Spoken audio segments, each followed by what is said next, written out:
Aucune piste n'est pour le moment privilégiée. C'est ce qu'a reconnu tout à l'heure le président américain Barack Obama. On l'écoute.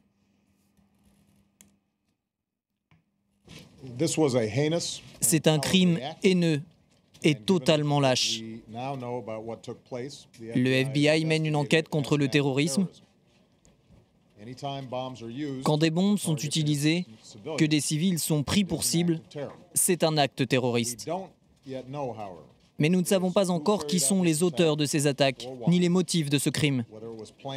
Nous ne savons pas si cela relève d'une organisation terroriste, interne ou extérieure, ou si c'est le fait d'un individu agissant seul. Nous ne savons pas encore. Jack Lemer, on a expliqué pourquoi Barack Obama tout à l'heure souhaitait rester discret. Mais est-ce que ce n'est pas malgré tout une communication risquée aujourd'hui pour le président américain, celui justement qui a lutté contre le terrorisme, qui a fait tuer Oussama Ben Laden, aujourd'hui de dire aux Américains, je ne sais pas. Oui, absolument. Obama doit être prudent. Et c'est la première attaque sur le sol des États-Unis depuis le 11 septembre 2001. Donc, il faut être prudent. Il ne veut pas ajouter l'hystérie qui est déjà là. Et je dois dire que moi, je ne sais pas. Je ne dis pas que, oui, c'est l'extrême droite. Ce n'est pas ce que je pense définitivement. Mais je dirais que l'ambiance politique aux États-Unis est plus fébrile aujourd'hui que depuis les années 60. Et les menaces ont multiplié contre le président depuis l'élection de Barack Obama. Il y a des gens qui arrivent à la réunion politique avec des fusils parce que c'est leur droit selon la Constitution. Et on a parlé de Patriots Day. Il y a souvent des affiches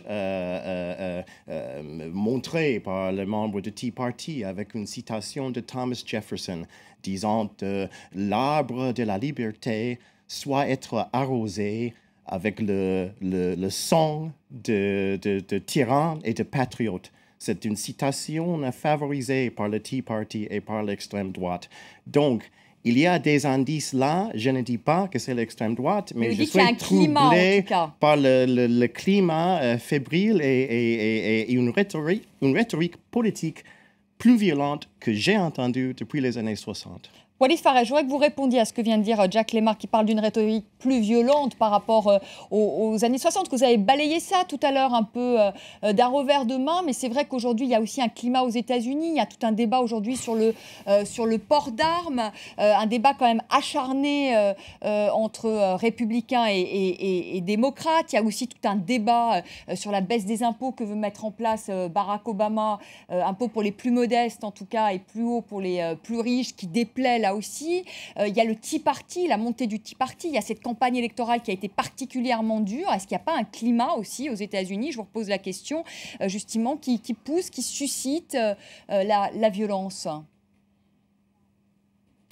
Il y a tout à fait un climat politique qui est très tendu, mais aller de là à lier le climat à la production d'éléments d'extrême droite qui agiraient à cause du climat, c'est aller un peu loin. À ce moment-là, même le président ou les chefs du Congrès ne sont pas allés à ce point-là. Il est certain qu'il y a toujours deux théories. La théorie de l'extrême droite, quel que soit le climat, a toujours essayé de s'attaquer aux bâtiments fédéraux. Leur objectif traditionnel, ce n'est pas les gens en général, comme dans cette course, dans ce rallye, mais c'est surtout les bâtiments officiels, les officiels sécuritaires, etc. Maintenant, l'autre théorie, c'est que nous sommes en guerre avec l'Al-Qaïda. Et donc, il y a deux lignes. La ligne de l'extrême droite, qui est logique. Il y a aussi la ligne des attentats, pas seulement des attentats réussis. 48 attentats dans les 4 dernières années. Pas tous réussis, mais il y a eu 2 qui ont été sanguinaires. Une attaque à l'Arkansas, un soldat américain a été tué. Et le major Hassan, qui a tué 13 individus, 13 militaires à Fort Hood. Okay. C'est pour cela que, bien qu'il y ait une ambiance, d'une part, ce qui est vrai, il y a aussi une guerre de notre part. Donc pour cela, il faut être très délicat dans le fait de voir quelle est la direction générale. Quand on aura un seul indicateur, si le gouvernement va voir un nom ou une personne liée à la droite, il va aller du côté de la piste de l'extrême droite. Par contre, si on voit une personne qui a été impliquée dans cette action, qui est du côté djihadiste, on va certainement aller de l'autre côté. Moi, je suis 50-50 sur cette question. Et je voudrais dire, ouais, si c'est le djihadiste, c'est un échec incroyable pour Barack Obama et pour son équipe contre le terrorisme. C'est un échec immense. Alain Rodier. Oui, on a tendance justement, ça me rappelle un peu les attentats de Madrid où on avait privilégié, le pouvoir avait privilégié l'ETA à l'époque. Et puis on s'était aperçu après que c'était les djihadistes. Donc on a tendance à l'heure actuelle à mettre l'accélérateur sur cette extrême droite. Or, Al-Qaïda n'est pas mort. Et ça, il faut que les gens en soient convaincus.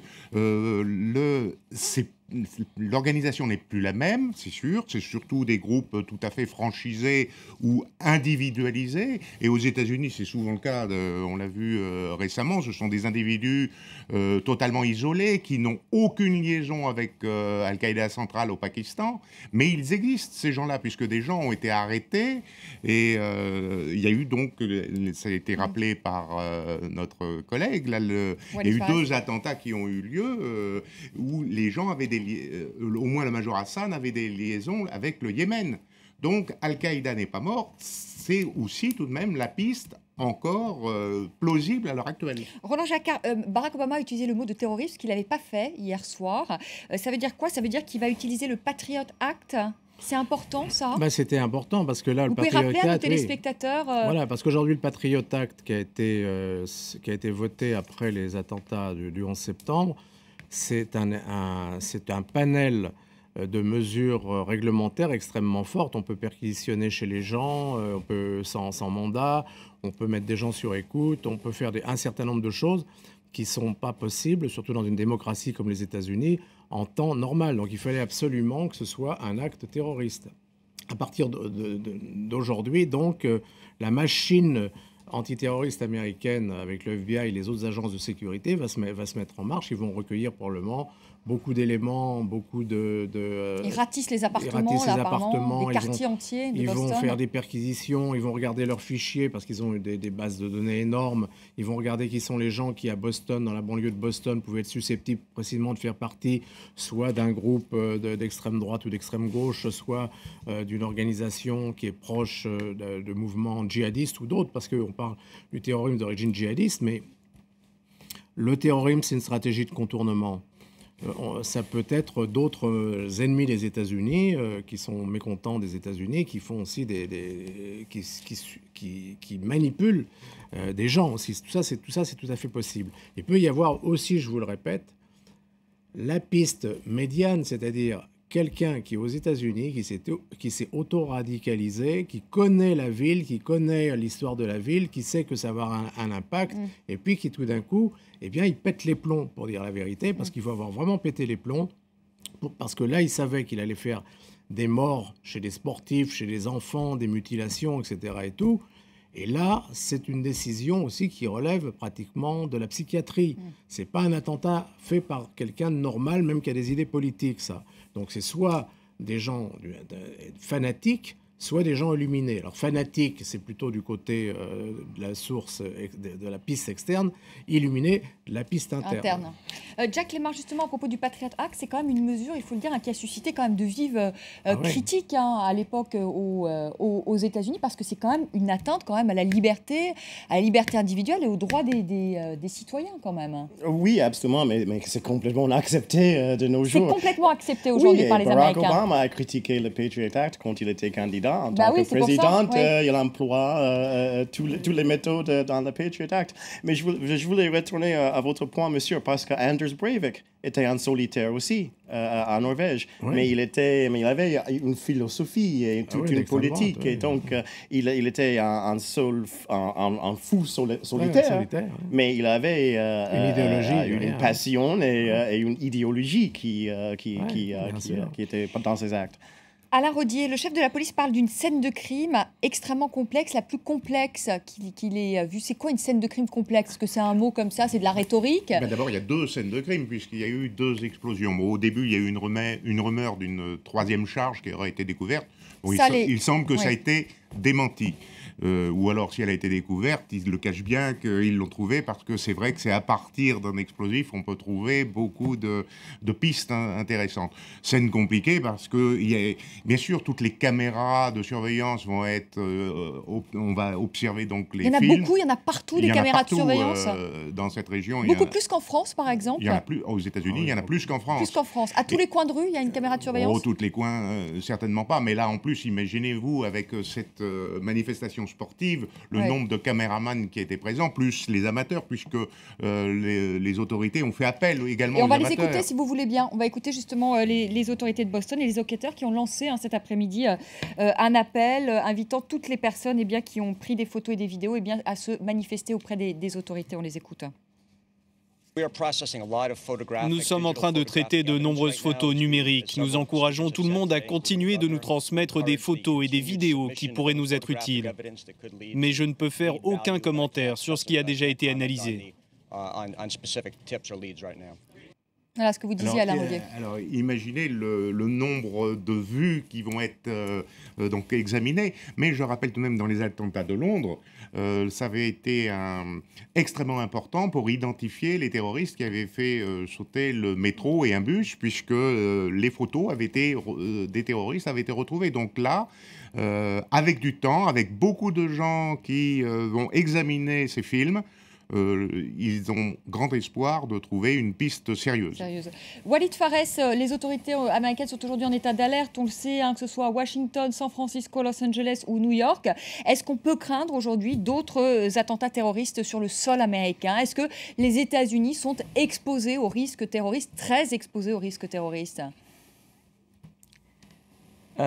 Précisément, je voulais soulever ce point. Il y a quelque chose d'assez indicatif dans le développement qui ont suivi l'opération ou l'attaque à Boston. Comme vous l'avez bien dit, le gouvernement américain a mobilisé ses unités de contre-terrorisme dans plusieurs grandes cités. Maintenant, la question est, si c'était vraiment extrême droite ou individus déséquilibrés, ils n'ont pas de fédération nationale de forces qui pourrait opérer dans plusieurs cités immédiatement. Donc la théorie probablement qui a été acceptée, quoique non officiellement, c'est qu'il y a une possibilité que cet acte soit suivi par d'autres copycats, d'autres actes identiques. Mais plus intéressant encore est que le fait que Paris, Londres, Rome, Madrid ont pris des mesures. Il n'y a pas d'extrême droite américaine là-bas, as far as we know, comme on dit. Donc cela est une indication que la réaction des forces occidentales, en coordination avec les éléments de contre-terrorisme américains, ont pensé qu'une des théories pourrait être Al-Qaïda et les djihadistes, sans bien sûr laisser tomber l'autre théorie de l'extrême droite. Et justement, on va écouter le ministre de l'Intérieur, Manuel Valls, qui a annoncé aujourd'hui un renforcement du plan Vigipirate qui passe au rouge renforcé. C'est avant le rouge écarlate. Roland Jacquard nous expliquera après. La France connaît une menace déjà depuis plusieurs années, notamment depuis plusieurs mois, puis avec notre engagement au Mali, donc il faut être prudent. Nous avons renforcé il y a déjà plusieurs semaines le niveau Vigipirate qui est passé à rouge renforcé, donc il faut être vigilant tout en étant évidemment attentif à l'enquête aux États-Unis. Il y a des risques d'attentats sur le sol français, Roland Jacquard ? Oui, d'ailleurs, je vais vous donner un exemple qui est important parce que quand on voit ce qui s'est passé à Boston, et l'exemple que je vais vous donner, vous allez voir pourquoi le risque de terrorisme est permanent. Les services antiterroristes français, donc la DCRI, ils ont anéanti un groupe de 3 personnes à Marignane en mars 2013, donc c'est il y a quelques semaines. On a trouvé ils avaient une espèce de laboratoire pour fabriquer des bombes. Et pas n'importe quelle bombe, beaucoup plus puissante que celle de Boston, puisqu'il y avait 150 kilos d'un explosif, le TATP, qui est un explosif qui est très très puissant, très volatile, très puissant, et qui aurait pu faire, s'il avait explosé les 150 kilos, il y aurait eu des centaines de morts.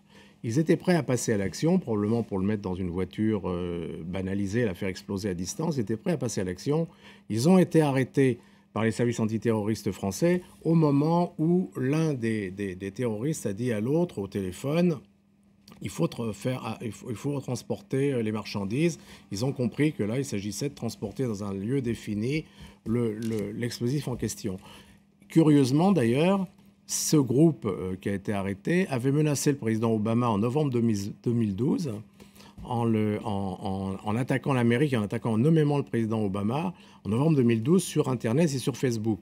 Bon, ça n'a rien à voir avec l'affaire de Boston, mais c'est pour vous expliquer qu'aujourd'hui en France, on a empêché, il y a 1 mois et 3 semaines, un attentat majeur qui a été fait par 3 personnes qui avaient réussi à se procurer cet explosif, et que là, vous avez à Boston des bombes plus artisanales qui ont fait également de grosses victimes. Donc c'est pour dire que le terrorisme aujourd'hui, quand il est mu par une idéologie, un fanatisme, 2 ou 3 personnes même qui ne font pas partie d'une structure de commandement d'Al-Qaïda et d'une autre organisation terroriste peuvent arriver à faire des dégâts très importants. Oui, Oklahoma City, c'était 2 hommes, hein, voilà. Timothy McVeigh et un complice. 168 morts à Oklahoma City en 1993, 95. Alain Rodier, rouge renforcé, le stade d'après c'est rouge écarlate. Oui, mais alors là on bloque tout. C'est-à-dire qu'on va bloquer les trains. Si on passe dans cette phase-là, le pays ne peut plus vivre, je dirais. Donc vraiment, il faut qu'il y ait une menace imminente et vérifiée. Mais... Rouge Écarlate, c'est un groupe terroriste qui est sur le sol français, qui a été repéré et qui a été perdu. Et donc, à n'importe quel moment, il peut agir. Voilà, c'est ça le Rouge Écarlate. Merci à tous les 3 d'être venus sur le plateau pour commenter donc ces attentats de Boston. Et ce soir, ces attentats n'ont toujours pas été revendiqués. Donc toujours plusieurs pistes, plusieurs hypothèses sur la table. Merci à vous, Walid Pharez, d'avoir été avec nous en direct de Washington. Merci à vous de nous avoir suivis. Je vous retrouve demain 19h10 pour un nouveau débat. Très belle soirée, à demain.